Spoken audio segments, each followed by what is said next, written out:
So typically, the command and control system has to talk to something. And so it talks to where the vehicle is. So it starts out in the MPPF, and then it actually starts out in the O&C building for Orion, and then it moves from there to the MPPF, then to the VAB, and then out to the pad. So the LCC has to talk to all of those areas. Historically, in the past, we've done that through copper wiring that's been in big lead sheets. They're about 2 or 3 inches in diameter, and they were pulled through 6-inch pipes that are buried underground throughout the center. We went through a big effort to pull all that out because we can replace that lead sheeted copper twisted pair cabling with fiber optics now, and get 100 times, or if not even more than that, capability in the same space. So we went through a big process of pulling all that cable out. The way the cabling runs from the firing room is we have the cable is run redundantly, meaning there's 2 paths, and it's also run diversely, so they don't run the same way. So the idea would be if we were to have a cable damaged, you have an alternate path. If you run the cable together, and it's likely that you could damage both. So we have a diverse route to the pad. We have 2 ways to get to the pad for the cabling. So if you go down into the LCC, there are big, huge cable trays. They go all the way to the basement, which most people don't know there is a basement in the LCC.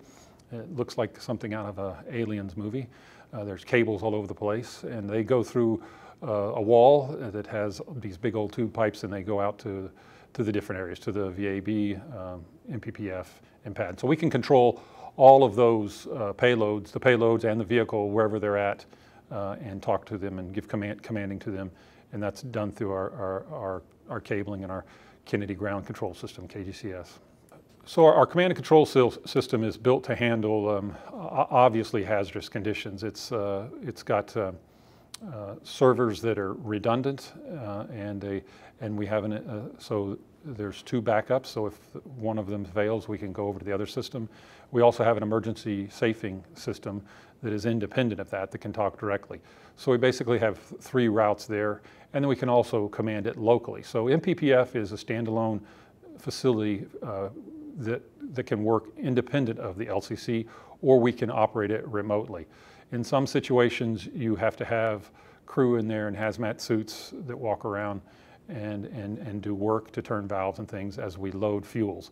It's designed to do hazardous processing, to load commodities that you just can't load anywhere. So MPPF is a multi-payload processing facility that's kind of isolated by itself for that reason. They have some toxic fuels that they load there, and part of that is done locally and part of that is done remotely from the LCC.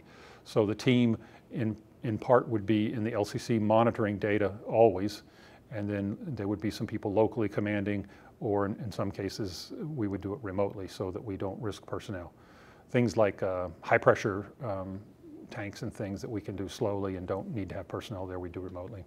In general, the command and control system, like I said, is designed to handle hazardous operations. So we have to integrate the software and design the software to do that. So we have two major groups. So there's a group writing the main software, and it's been compared to writing software to fly 5 vehicles in close formation. So you've got 2 solids that you have to command. You've got an SLS, you've got a second stage, you've got an Orion. And so all 5 of those have different software, and it is quite a challenge to integrate those into the command and control system. Our command and control system, in addition to that, is operating the ground system. So the fire suppression system, the water deluge, leak detection system, all of the cryo fuel loading, communications, all that is done through the LCC, and it is quite a challenge to do that.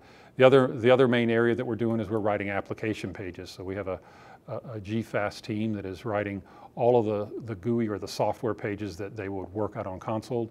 Those are being done by the systems engineers, and they write those from the ground up. So they write them operating the ground systems, and they write them with respect to how that ground system software would interact with the flight vehicle components. For instance, cryo, runs the two big spheres at the pad for the oxygen, liquid oxygen and hydrogen, and as that tanks the vehicle, they have to operate the vehicle as well.